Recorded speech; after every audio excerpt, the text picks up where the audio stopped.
जो पेंशन का काम करेगा, का काम करेगा। धन्यवाद साथियों। तो आज कोई भी हमारी सभा है, कहीं भी सभा होती है, उसमें सर्वप्रथम अध्यक्ष मंडल की जरूरत पड़ती है। सभा में बहुत कम लोग हैं, इसलिए अपना काम नहीं होता है। संख्या कम है अपनी, और उसमें आपने महिलाओं को नहीं लाए, अपनी पत्नियों को नहीं लाए।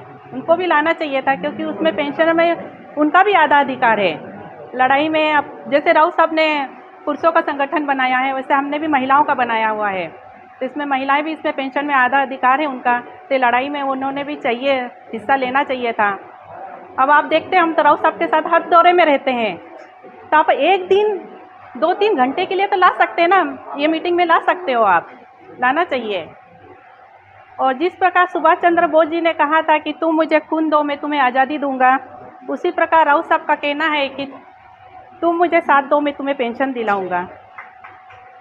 और अपने रामलीला मैदान में जो अपना आंदोलन होता है, तो उसमें वैसे अपने पेंशनर 70 लाख है, तो उसमें 70,000 भी नहीं आते हैं, तो सही है, इसलिए अपना काम रुका हुआ है। सरकार बोलती है तुम बोलते 70 लाख लोग हैं, पर इसमें तो 70,000 भी नहीं है, इसलिए अपना काम थोड़ा रुका हुआ है, क्योंकि अपनी संख्या कम पड़ रही है। मुझे मालूम है कि किसी को थोड़ा सा प्रॉब्लम है, चलते नहीं बनता, वो ठीक है, पर जो आ सकते हैं वो तो आना चाहिए, इसमें हिस्सा लेना चाहिए, क्योंकि अपनी लड़ाई, अपना पैसा है। अपन ही नहीं लड़ेंगे तो अपने को घर बैठे पैसा कैसे क्या मिलेगा। इसलिए मैं चाहती हूँ कि आप इसमें शामिल होइए, अपना संगठन बढ़ाइए और अपना हक लीजिए।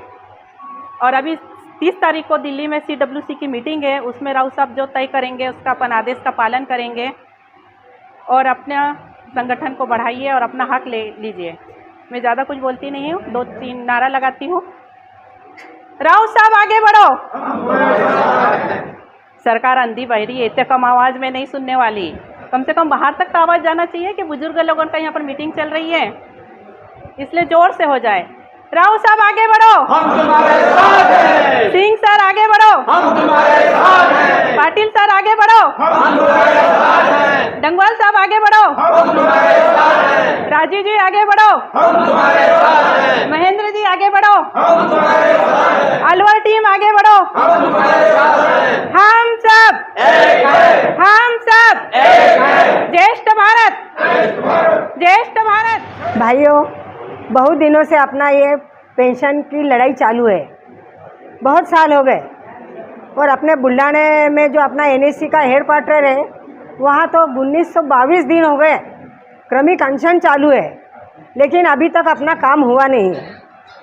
और अनशन चालू है, यानी बरसात हो, धूप हो, एक दिन भी रुकावट हुई नहीं है वहाँ। और इतना होने के बाद भी अपना काम हुआ नहीं अभी भी।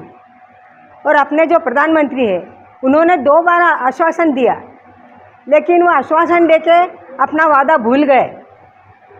उनको याद ही नहीं है कि अपने 2 बार इनको आश्वासन दिया हुआ है, इनका काम होना चाहिए। और अपने जो कामगार मंत्री है, जो अपने यादव जी, वो तो हर महीने में महाराष्ट्र में दौरा कर रहे हैं, हर महीने में दौरा किया उन्होंने। और वहाँ पे आने के बाद उनका सत्कार किया गया, उनको निवेदन दिया गया, और हर समय निवेदन देने के बाद वो यही बोलते थे, बस तुम्हारा काम चालू है, बस थोड़े दिन के बाद तुम्हारा काम हो जाएगा। लेकिन कब हो जाएगा। और अपने औरंगाबाद के जो संभाजी नगर, वहाँ पे तो उनको घेराव डाला गया, और घेराव डालने के बाद उनको निवेदन दिया गया, और वहाँ की जो महिलाएं अपने कार्याध्यक्ष उन्होंने तो उनको सीधा बोला कि काम होने वाला, कब होने वाला है, अगर नहीं होने वाला है तो वैसा बता दो कि नहीं होने वाला है। ऐसा अगर नहीं होता तो बताओ, तो हम आत्मदान करने के लिए आपके कार्यालय के सामने हम 100 महिला लेके आते हैं वहाँ पे, बताओ होगा कि नहीं। अगर नहीं होने वाला तो सीधा बता दो कि भाई होने वाला नहीं है, मैं नहीं कर सकता। हर समय आते और बोल के जाते हो कि बस तुम्हारा काम चालू है, तुम्हारा काम चालू है, लेकिन कब चालू है। अब आखिरी दिन हो गया, आचार संहिता लग गई, लेकिन अभी तक उन्होंने अपना काम किया नहीं, और कब करने वाले हैं। और अब यहाँ पे अब उम्मीदवार होके यहाँ पे खड़े हैं, अब आप ही वहाँ पे उनको जाके बोल सकते हैं कि काम हमारा हुआ नहीं है, तो बताओ हम आपके साथ क्या करें। अगर काम नहीं होने वाला तो बताना नहीं था ना। हर समय आके महाराष्ट्र में आके हर समय आश्वासन दे के जाते थे और हम सब इसी आशा के साथ रहते थे कि नहीं वाह अब अपना काम होने वाला है, लेकिन उन्होंने अपना काम किया नहीं। अब क्या करना है ये तो आप खुद ही सोचिए उनका। और अगर उन्होंने काम नहीं किया तो क्या अपना काम होने वाला नहीं है? अपने राष्ट्रीय अध्यक्ष है वो अपना काम करके दिखाएंगे और अपनी पेंशन अपने को बढ़ा के ही बताएंगे वो। और बस इतना कह के मैं दो अपना शब्द खत्म करती हूँ। बनाम 7 साल, 70 साल बनाम 7 साल। 70 साल से कांग्रेस ने शोषण किया हमारा, अंग्रेजों के ज़माने की पेंशन रखी, उस पर नहीं बढ़ाया डीए या बढ़ाने का नाम नहीं। और जो श्रमिकों के हित का कानून था कि मरने के बाद पूरी पेंशन उसकी मिसेज को मिलेगी, वो भी इन्होंने हटा दिया, लैप्स कर दिया कोरोना में। अब क्या कि आधी पेंशन या 1/3 मिलेगी जो भी है। मेरा आपसे निवेदन ये है, 70 साल शोषण हमारा कांग्रेस ने किया है और 7 साल से इसने किया है।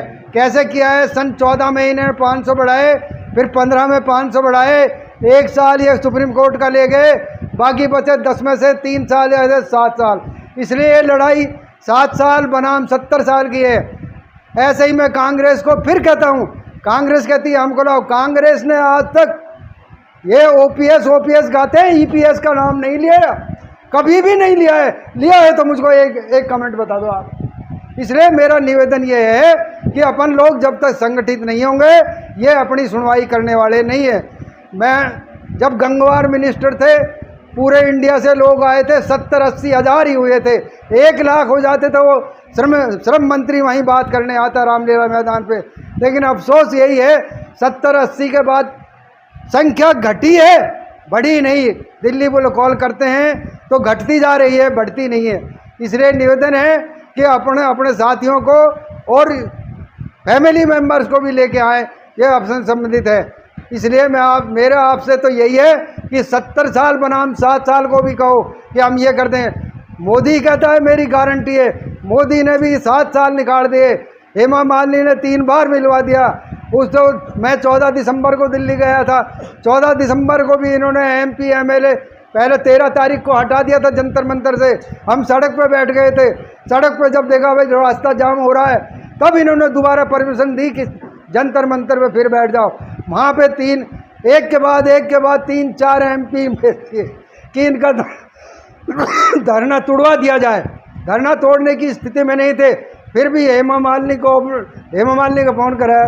जब हेमा मालिनी को ऑब्लाइज करने के लिए राउत साहब ने कहा भाई अपन स्थगित कर देते हैं, लेकिन उस टाइम भी लोगों की मंशा थी कि स्थगित नहीं किया जाए, कि आप जाओ बात करो, कुछ करना है हाँ ना जो भी करना है करो, उसके बाद मेरे आदमी खड़े होंगे।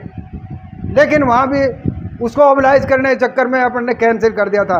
इसलिए मेरा निवेदन ये है कि अब यदि ऐसी स्थिति पैदा होती है तो स्थगित नहीं किया जाए, लोग वहीं बैठे रहें और जाके उनसे मिला जाए और कहा जाए कि भैया जो भी थोड़ा बहुत ज़्यादा करना है जो करो, उसके बाद ही हमारा स्थगित होगा, नहीं स्थगित नहीं होगा।